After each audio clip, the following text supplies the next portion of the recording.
உங்கள் தங்க நகை விற்று உடனடி பணம் பெற மேக்ஸ் கோல்ட் கால் 04445454545.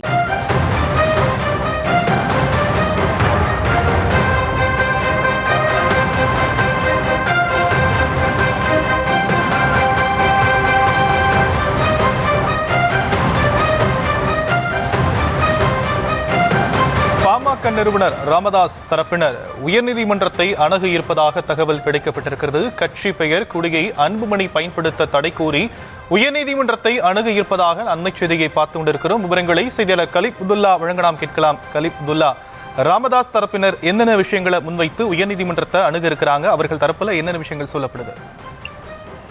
வணக்கம்.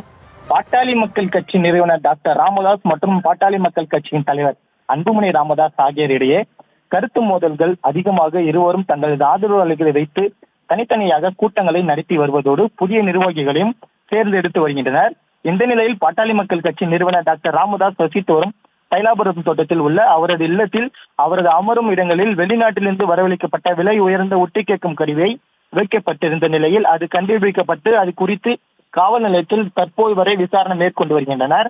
இந்த நிலையில் நேற்று ராமதாஸின் சிசிடிவி கேமரா தொலைபேசி மூலம் ஒட்டி கேட்பு வருவதாக தகவல் ஒன்று வெளியாகிய நிலையில் அதனை பொருட்களை கொண்டு கோட்டகுப்பம் டிஎஸ்பி உமாதேவியிடம் கொடுக்கப்பட்டுள்ளது. இந்த நிலையில் தொடர்ச்சியாக கடந்த சில தினங்களுக்கு முன்பு பாமக நிறுவனர் ராமதாஸ் தலைமையில் ஓமந்தூரில் செயற்குழு கூட்டம் நடைபெற்றது.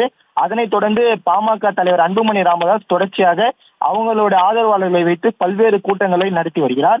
இந்த நிலையில் தொடர்ச்சியாக இருவரும் பொதுக்கூட்டங்கள் நடத்த ஏற்பாடு செய்யப்பட்டுள்ளனர். இந்த நிலையில் டாக்டர் ராமதாஸின் சொல்லுக்கு கட்டுப்படாத பாட்டாளி மக்கள் கட்சியின் தலைவர் அன்புமணியை கண்டித்து தீர்மானம் ஒன்று நிறைவேற்றப்பட்டது. தொடர்ச்சியாக பாமக நிறுவனர் ராமதாஸ் மற்றும் அன்புமணிக்கு இடையே தொடர்ச்சியாக மோதல் போக்கு நாளுக்கு நாள் அதிகரித்து வரும் நிலையில் அந்த கூட்டத்தில் பேசிய டாக்டர் ராமதாஸ் யாரையே கை காட்டுகின்றோ அவர் எங்கள் தலைவர் தான் முழக்கமிட்டனர். இந்த நிலையில் தற்போது வரை டாக்டர் ராமதாஸ் பிறந்த நாளில் தொடங்கி அன்புமணி ராமதாஸ் தொடர்ச்சியாக நடைப்பயணம் மேற்கொண்டு வருகிறார். இந்த நடைப்பயணத்தை தடை செய்ய கோரி டிஐஜி மற்றும் உள்துறை செயலாளரிடம் கூறியும் எந்த ஒரு நடவடிக்கையும் எடுக்கப்படவில்லை என கூறப்படுகிறது. இந்த நிலையில் தொடர்ச்சியாக இருவருக்கும் மோதல் போக்கு நாளுக்கு நாள் அதிகரித்து வரும் நிலையில் பாமக நிறுவனர் ராமதாஸ் தரப்பினர் இன்று சென்னை உயர்நீதிமன்றத்தை நாட முடிவு செய்துள்ளதாக தகவல் ஒன்று வெளியாகியுள்ளது. மேலும் அன்புமணி கட்சி பெயரையோ கட்சி கொடியோ மற்றும் நடைப்பயணத்திற்கு தடை விதிக்க கோரி இன்று ராமதாஸ் தரப்பினர் சென்னை உயர்நீதிமன்றத்தில் நாட முடிவு செய்துள்ளதாக தகவல் ஒன்று வெளியாகியுள்ளது. மேலும் கட்சிக்காக பல ஆண்டுகளாக உழைத்த பாமக நிறுவனர் ராமதாஸ் தான் கட்சிக்கு கொண்டாட முடியும். மேலும் அன்புமணிக்கு 3 ஆண்டுகள் தலைவர் பதவி முடிவடைந்த நிலையில் அவர் தற்போது வரை கட்சிக்கு சொந்தம் கொண்டாடி வருகிறார்.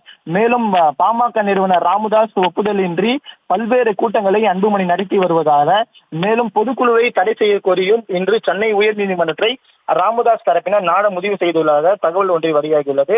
மேலும் அன்புமணி கட்சி பெயரையோ கொடியோ பயன்படுத்தக்கூடாது என ராமதாஸ் தரப்பினர் இன்று சற்று நேரத்தில் சென்னை உயர்நீதிமன்றத்தை நாட முடிவு செய்துள்ளனர்.